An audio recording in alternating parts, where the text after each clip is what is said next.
شیعہ شناسی میں ہمارا یہ قافلہ پہنچ چکا ہے فصل دوم میں، اور فصل دوم ہے ہماری حقیقت و احکام امامت، یعنی امامت کی حقیقت کیا ہے اور اس کے احکام کیا ہے۔ کہہ رہے ہیں امامت کی ضرورت اور وجوب کے سلسلے میں شیعوں اور اہل سنت کے درمیان کوئی اختلاف نہیں ہے، یعنی ہر کوئی اس بات کا قائل ہے کہ نہیں، کیا ہونا چاہیے، اس کی ضرورت موجود ہے کہ امامت کا سلسلہ ہو۔ فرق صرف یہ ہے کہ شیعہ امامت کے وجوب کو عقلی اور اہل سنت ادلہ نقلیہ کے ذریعے تسلیم کرتے ہیں۔ شیعہ کیسے قبول کرتے ہیں؟ عقلی دلیل کے ذریعے سے کہ نہیں، امامت کی ضرورت ہے، بعد پیغمبر بھی ایک سلسلے کی ضرورت ہے جو اس سلسلے کو کیا کرے، آگے بڑھائے۔ فرق کہاں ہے؟ سنی بھی اس چیز کو مانتے ہیں، وہ دلیل نقلی کے محتاج ہیں اور ہم لوگ دلیل عقلی۔ کہہ رہے امامت کا مطلب پیغمبر اکرم صلی اللہ علیہ وآلہ وسلم کی جانشینی ہے، اس میں بھی کوئی اختلاف نہیں ہے، لیکن امامت کی حقیقت کیا ہے؟ امام جانشین پیغمبر ہوتا ہے، لیکن کیا ہوتا ہے، اس کی حقیقت کیا ہوتی ہے؟ امام کو کن صفات کا مالک ہونا چاہیے؟ کیا ہر کوئی امام ہو سکتا ہے یا اس کے لیے کچھ خصوصی احکامات ہیں؟ اور امام کا تعین کس طرح ہوتا ہے؟ یہ سب سے اہم سوال ہے۔ سنی اور شیعہ کے درمیان اس میں فرق ہے یا نہیں ہے؟ صرف اسی میں فرق ہے کہ امامت کا تعین کون کرے گا، لوگوں کی ذمہ داری ہے یا خدا کی ذمہ داری ہے؟ اس سلسلے میں دونوں مذہب کے نظریات جدا ہیں۔ اس فصل میں ہم امامت کی حقیقت، امام کے صفات و شرائط کے بارے میں شیعی نقطہ نظر بیان کریں گے، اور ان دو باتوں کی وضاحت کے ساتھ شیعی نقطہ نظر سے امام کی تعین کا طریقہ بھی واضح ہو جائے گا۔ الف، حقیقت امامت۔ کیا ہے حقیقت امامت؟ کہہ رہے ہیں اہل سنت اگرچہ پیغمبر اکرم صلی اللہ علیہ وآلہ وسلم کی خلافت و جانشینی کے تناظر میں امامت کو ہی پیش نظر رکھتے ہیں، لیکن وہ امامت کو بشری حق سمجھتے ہیں۔ کس کا حق ہے؟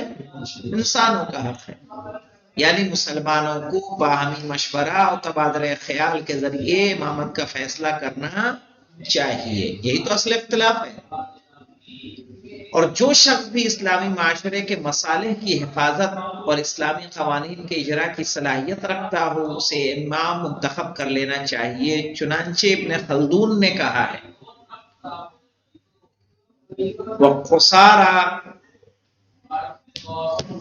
امر الامامت انہا قضیۃ مصلحیۃ اجماعیۃ ولا تلحق بالعقائد۔ یہاں دیکھیں ایک نمبر کا حاشیہ، مقدمہ ابن خلدون 465 ہجری۔ کہہ رہے مسئلہ امامت کا ماحصل اور خلاصہ یہ ہے کہ معاشرے کی مصلحت امامت کا تقاضا کرتی ہے، اور اجماع یعنی مسلمانوں یا ارباب حل و عقد کا اجماع سے وابستہ ہے، اور اعتقادی مسائل سے اس کا کوئی تعلق نہیں ہے۔ صحیح ہے، یعنی کہنے کا مطلب ان کا کیا ہے، یعنی اصول دین سے اس کا کوئی رابطہ نہیں ہے۔ یہ لوگ اپنی مصلحت کے اعتبار سے جو مصلحتوں کو سمجھتے ہیں، جسے بہتر سمجھیں، جو اچھے امور کو انجام دے سکے، اسے بنا دیں گے، وہی کیا ہو جائے گا، امام ہو جائے گا۔ لیکن شیعہ امامت کو نبوت و رسالت کا تسلسل قرار دیتے ہوئے اسے الہی مسئلہ مانتے ہیں، کہ جس طرح سے نبی الہی ہوتا ہے اسی طرح سے اس کا وصی بھی کیا ہونا چاہیے، الہی ہونا چاہیے۔ امام بھی نبی کی طرح خدا کی جانب سے معین ہوتا ہے، اور وحی کے حصول و ابلاغ جو نبی سے مخصوص ہے، اور خاتمیت کے ساتھ اس کا سلسلہ بھی ختم ہو گیا۔ کے علاوہ نبوت و امامت میں کوئی فرق نہیں ہے۔ اب ہم کیا مولانا وحی کے حصول و ابلاغ، امام جو ہوگا اس کے ہاں وحی نہیں آئے گی، نہ وحی حاصل کرے گا نہ اسے وحی پہنچانا ہے۔ صحیح ہے؟ امام کی ذمہ داری کیا ہے؟ جو رسول نے پہنچایا ہے۔ اسی لیے ہم نے دیکھا پیچھے بات کہہ چکے ہیں کہ جو ائمہ کی احادیث ہیں وہ ائمہ کی بھی نہیں، وہ کس کی ہیں؟ رسول کی ہیں۔ صحیح ہے؟ رسول کی احادیث جو ہے انہوں نے بیان کی۔ اب ہم قرآن کریم، احادیث معصومین اور عقلی دلائل کے ذریعے امامت کے خصوصیات کو بیان کریں گے۔ امامت اور اخلاق و کردار کا مثالی نمونہ، کہہ رہے امام نفسانی کمالات و اخلاقی فضائل کے لحاظ سے اعلیٰ ترین مقام و مرتبے پر فائز ہوتا ہے۔ امام کی مثال اس چراغ کی سی ہے جو بلند چوٹی پر فروزاں ہے، فروزاں سمجھتے ہو نا، روشن ہے، اور سب اسے دیکھ رہے ہیں اور اس کو نصب العین قرار دے کر جادہ انسانیت کو پہچان سکتے ہیں، یعنی انسانی راستے کو پہچانا جا سکتا ہے۔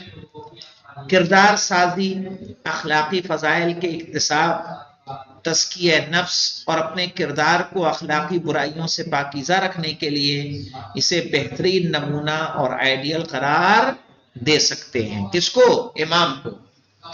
صحیح ہے؟ امامت کے اوصاف کے سلسلے میں امام رضا علیہ السلام کے ارشادات میں سے مندرجہ ذیل عبارت ہماری دلیل ہے: الامام الناری علی الیفاع الحار لمن اصطلى به والدلیل فی المہالک من فارقہ فہالک، یعنی امام کا وجود بلندی پر موجود آگ کی مانند ہے۔ الامام النار علی الیفاع، صحیح ہے؟ یعنی امام بلندی پر آگ کی طرح سے ہے۔ جو شخص اس سے گرمی حاصل کرنا چاہے، یعنی لمن اصطلى به، جو اس سے گرمی حاصل کرنا چاہے اسے حرارت عطا کرتی ہے، خطرے کے موارد کے لیے راہنما ہے۔ والدلیل فی المہالک، یعنی جو ہلاکت کی جگہیں ہیں اس میں یہ کیا ہے؟ راہنما ہے۔ دلیل ہے یعنی کیا ہے؟ راہنما ہے، راستہ بتانے والی ہے۔ اور جو شخص اس سے جدا ہو جائے ہلاک ہو جائے گا۔ من فارقہ فہالک، صحیح، جو اس سے جدا ہو وہ کیا ہوگا؟ ہلاک ہو جائے گا۔ امیر المومنین حضرت علی علیہ السلام والی بصرہ عثمان بن حنیف کے نام اپنے مکتوب میں فرماتے ہیں: الا وان لكل مأموم اماما يهتدي به ويستضيء بنور علمه، الا وان امامكم قد اكتفى من دنياه بتمره ومن طعمه بقرصيه، الا وانكم لا تقدرون على ذلك ولكن عینونی بالورع والاجتہاد وعفت والسداد۔ عینونی ہے یہ، ولیکن عینونی بورع واجتہاد وعفت وسداد۔ کیا کہا ہے امام نے؟ یاد رکھو کہ ہر معموم کا ایک امام ہوتا ہے، صحیح ہے؟ اب کسی نہ کسی کی پیروی تو آپ کریں گے جس کی وہ اقتدا کرتا ہے اور اسی کے نور علم سے کسب ضیاء کرتا ہے، یعنی اسی سے فیض حاصل کرتا ہے، انہی باتوں پر وہ عمل کرتا ہے۔ اور تمہارے امام نے تو اس دنیا میں صرف 2 بوسیدہ کپڑوں، 2 روٹیوں پر گزارا کیا ہے، سمجھ رہے ہیں؟